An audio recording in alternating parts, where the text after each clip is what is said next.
Kasi alam mo, nag-aasawa lang yung lalaki. For free. Free katulong, free sex, free...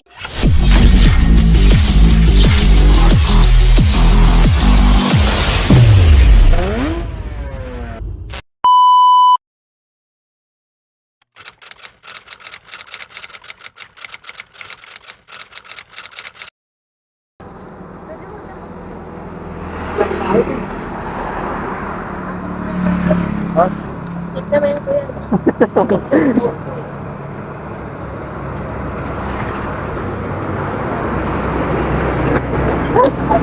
Yan ang masamang tao, ma'am. Para sa safety yan.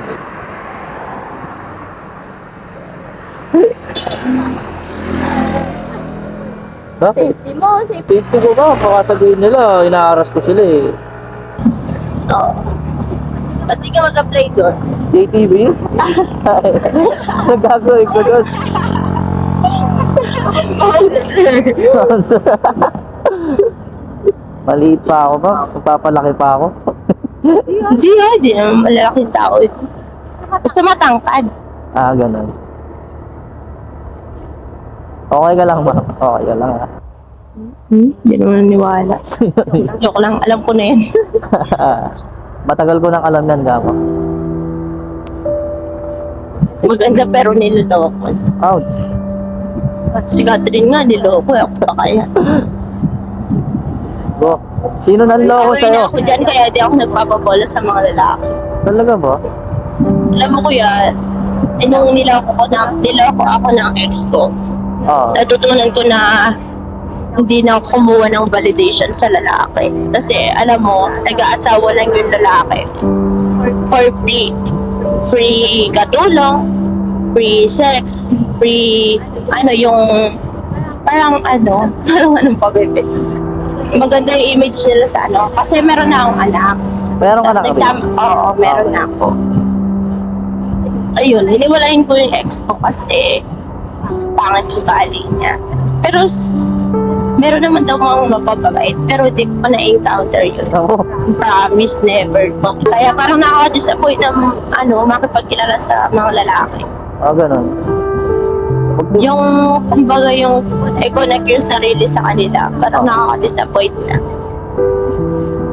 Kaya stay single na lang. Gusto ko maging busy during Christmas and New Year kasi broken-hearted ako. Kaya ako pumasok sa ganito. At kailangan ko ng malaking sahod.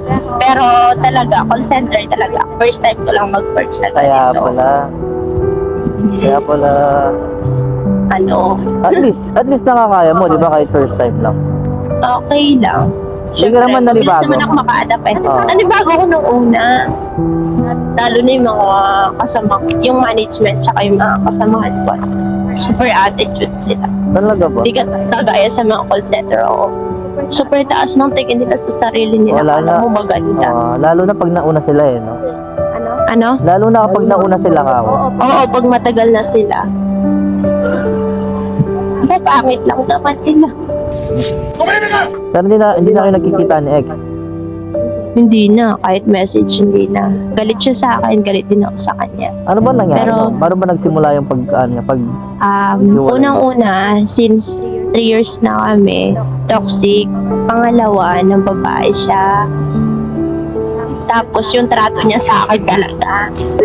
Oo, kaya hiniwalayan ko siya. Unexpected niyang hihiwalayan ko siya. Kaya nung una, nag-humble siya. Pero talagang pinanitigin ko, ayoko na. Kasi ayoko na bumalik sa ganun sitwasyon. Oo. Pero nahihirapan ka na. Tapos yung nilalaban niya na kawawa daw yung anak namin kasi broken family. Sabi ko naman, ako lumaki ako sa toxic family. Sabi ko, yung parents ko, pinilit nilang magsama sila. Pero hindi na talaga nila alam yung isa't isa. Which is nakakatrauma talaga. Nag-aaway, ganyan-ganyan. Makikita mo yung hindi nila alam yung isa't isa. So tayo, kahit maghiwalay tayo, magkaroon na lang tayo ng respect sa isa't isa and cooperate parenting. Magtutulungan tayo para sa Tama, bata. tama. At least yung bata, lumalaki, may mama papa siya, pero nakikita niya may respect, di ba? Tama. Unlike sa isang bubong kami, pero nakita niya walang respeto. Siyempre gagayahin ng bata yun. Yun yung pinapoint ko sa kanya. Ayun, naintindihan naman niya. Baka pogi yung ano mo, ang naging ex mo, kaya ganun. Di naman. Diba? Alam mo ba kuya, kung sino pa yung pangit, sila manloko. Naga, Charmin, fuck you. Kaya di ako tiwala sa mga pangit. Sorry. Sorry ko na yung bunga.